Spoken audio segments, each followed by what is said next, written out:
এই মুহূর্তে সবথেকে বড় আপডেটের দিকে নজর রাখবো। 7 দিনের মধ্যে অযোগ্যদের তালিকা প্রকাশ করতে হবে। এসএসসি মামলায় বড় নির্দেশ সুপ্রিম কোর্টের। আবারও রাজ্য এবং কমিশনকে তুলোধনা করলো সর্বোচ্চ আদালত। কেন অযোগ্যদের তালিকা প্রকাশ করা হয়নি প্রশ্ন বিচারপতির।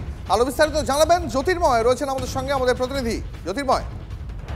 দেখো, আগামী 7 সেপ্টেম্বর স্কুল সার্ভিস কমিশনের নিয়োগের প্রক্রিয়া আছে এবং সেই প্রক্রিয়া আপাতভাবে স্থগিত করা হোক এই আবেদন জানিয়ে কয়েকজন চাকরিহারা তারা সুপ্রিম কোর্টের দ্বারস্থ ফের হয়েছিলেন।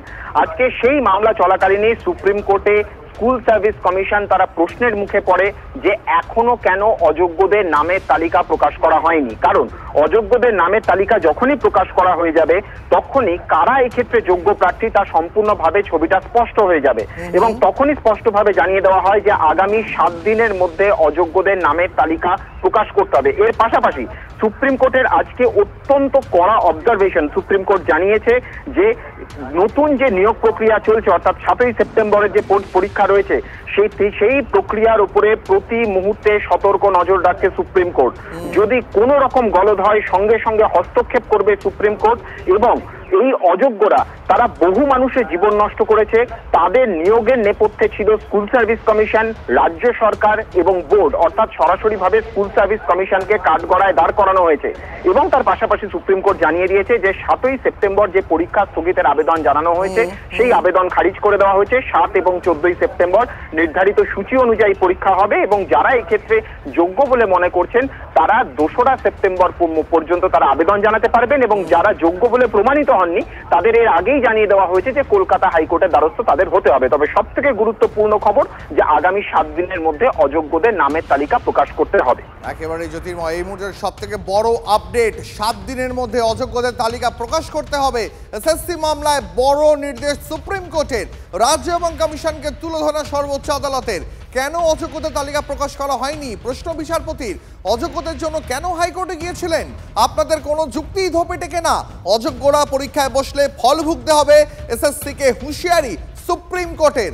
আমাদের সহকর্মী জ্যোতির্ময় রয়েছেন আমাদের সঙ্গে। জ্যোতির্ময়, আরো একবার জানতে চাইবো আজকে সুপ্রিম কোর্টের পর্যবেক্ষণের বিষয়টি। সুপ্রিম কোর্ট আজকে যে বিষয়টি স্পষ্ট করে দিয়েছে যে যতক্ষণ পর্যন্ত না যোগ্য অযোগ্যর তালিকা নিশ্চিত হচ্ছে বা ছবিটা স্পষ্ট হচ্ছে সেক্ষেত্রে অযোগ্যরা তারাও পরীক্ষায় বসতে পারে। আর সেই কারণেই কিন্তু কার্যত কড়া হুঁশিয়ারি দেওয়া হয়েছে। আজকে অবজারভেশন দেওয়ার সময় একটু বিরত করছি, তোমাকে আমি আসবো তোমার কাছে। এই মুহূর্তে আইনজীবী বিকাশ রঞ্জন ভট্টাচার্য রয়েছেন আমাদের সঙ্গে। বিকাশ রঞ্জন বাবু, সুপ্রিম কোর্ট আজ জানিয়ে দিল আগামী 7 দিনের মধ্যে অযোগ্যদের তালিকা প্রকাশ করতে হবে এসএসসি কে। দেখুন, এই কথা তো বহুদিন আগেই বলেছেন সুপ্রিম কোর্ট। যেদিনকে কলকাতা হাইকোর্টের রায়কে মান্যতা দিয়ে বলেছেন যে সব বাতিল, তখনই বলেছিলেন যে অযোগ্যদের তালিকা, অযোগ্য নয় যারা সরাসরি দুর্নীতিগ্রস্ত তাদের তালিকা প্রকাশ করো। কারণ তৃণমূল সরকার তারা করবে না, কেন তারা দুর্নীতিকে লালন পালন করতে চায়। আজকে সুপ্রিম কোর্ট বলেছেন 7 দিনের সময়সীমা, দেখা যাক কি করেন তারা। এবং আমি আপনাদের বলতে পারি ওরা এখনো সততার সঙ্গে সেই লিস্টটা পাবলিশ করবে না।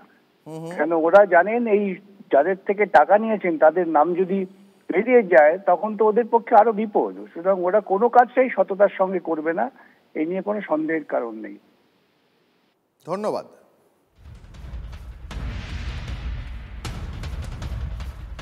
ছিল যে এখন ফর দি টাইমিং সিলেকশনটাকে স্টে করানোর, সেটা হয়নি। সিলেকশন যা আছে এসএসসি শিডিউল অনুযায়ী 7 তারিখ এবং 14 তারিখে যে পরীক্ষা আছে সেগুলো দেওয়া হবে। এবং আরেকটা কথা সুপ্রিম কোর্ট বলেছে 7 দিনের মধ্যে টেন্টেড টিচার যারা ছিল তাদের লিস্ট পাবলিশ করে দিতে হবে। কারণ একটা কনফিউশন হচ্ছে কে টেন্টেড, কে আনটেন্টেড, কে আনটেন্টেড, কারা আমাদের মতো টেন্টেড, সিবিআর মতো টেন্টেড, সেই নামগুলোকে পাবলিশ করে দিতে হবে 7 দিনের মধ্যে। এই হচ্ছে অর্ডার। কারণ টেন্টেড টিচাররা কেউ পরীক্ষায় বসতে পারবে না। ওয়েবসাইটে, এসএসসির ওয়েবসাইটে, central school service commission. SSC মামলায় সুপ্রিম কোর্টে ফের কড়া সমালোচনার মুখে রাজ্য সরকার এবং স্কুল সার্ভিস কমিশন। কেন অযোগ্যদের তালিকা প্রকাশ করা হয়নি তা নিয়ে প্রশ্নের মুখে পড়তে হয় কমিশনকে। আগামী 7 দিনের মধ্যে অযোগ্যদের তালিকা প্রকাশ করতে হবে। এসএসসি মামলায় বড় নির্দেশ সুপ্রিম কোর্টের। সুপ্রিম কোর্টের বিচারপতি সঞ্জয় কুমার এবং সতীশ চন্দ্র বেঞ্চের তরফে কড়া বার্তা। নয়া যে নিয়োগ প্রক্রিয়া চলছে তার উপরে প্রতি মুহূর্তে নজর রাখছে সুপ্রিম কোর্ট। যদি কোনো গলদ হয় সঙ্গে সঙ্গে হস্তক্ষেপ করবে শীর্ষ আদালত।